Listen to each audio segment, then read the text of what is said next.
Welcome everyone to another episode of Extreme Power, No Handling, and today we're dealing with the 2014 Rolls-Royce Wraith.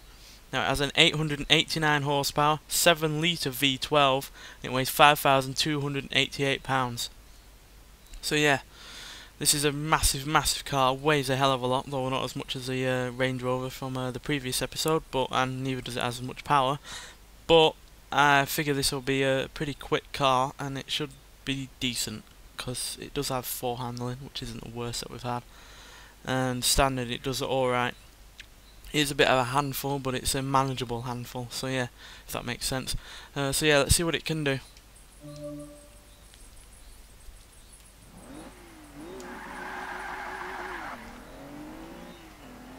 Yeah, this car doesn't make all that much noise for how big of an engine it is. But then again, Rolls-Royces have never really made all that much noise, not late ones anyway. Yeah, this car loves to drift.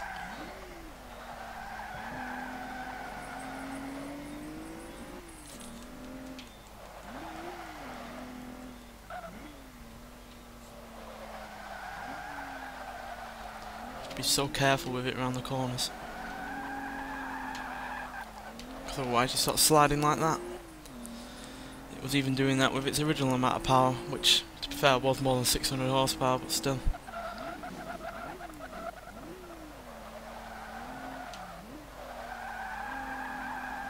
Now it just slides everywhere, pretty much.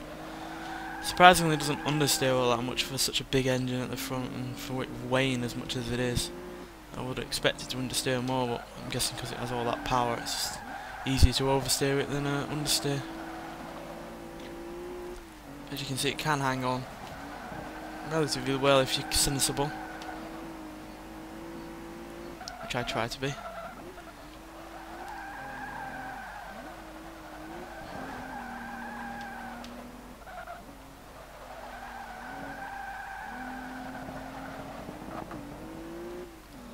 And there we go, 1 minute 27 even on the first lap. So yeah, this car can handle, and certainly can handle the power to some degree. I mean, if you would, probably would struggle it for maybe 1 or 2 laps, but it doesn't take long to get used to its flaws.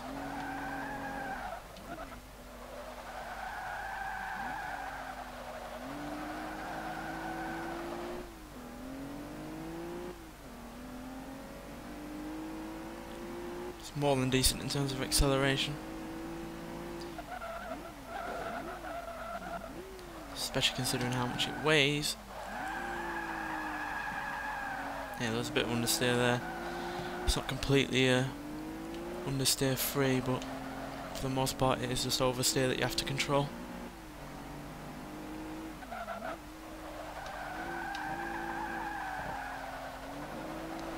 Wouldn't be surprised if all that weight is what's helping it have as much grip as it does. I'm sure if it weighed a couple of £1,000 less, it would be a bit more of a struggle. All that weight pushing down on those big tyres is giving us a fairly decent amount of grip.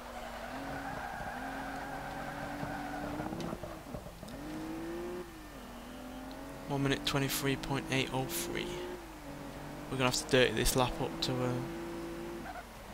make that qualify, because oh crap, oh crap, oh crap, oh crap.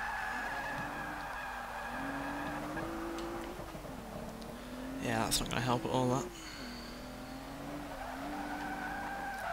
Yeah, the brakes do suffer once you start to get past 120, 130 mile an hour, because while it could do that originally, it couldn't do it as quickly as it can now. So yeah, it gets there far quicker, and therefore isn't going to be as fast as stopping.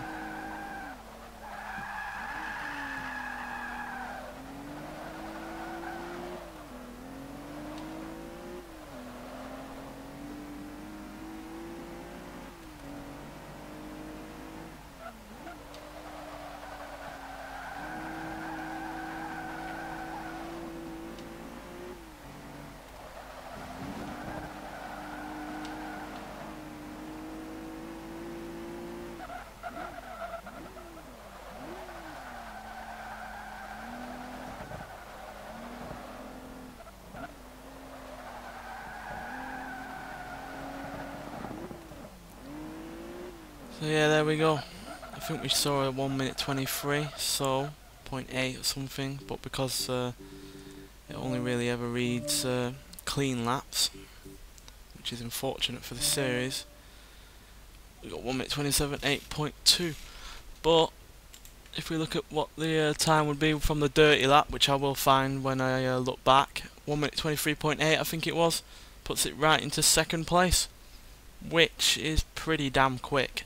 Even if it was just a clean lap, 27.8, that still put it in 5th place.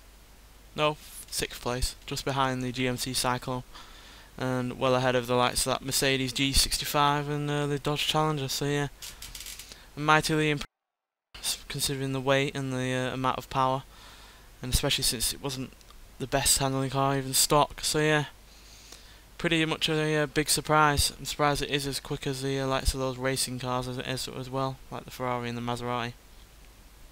Anyway, thanks for watching, and I'll see you in the next one.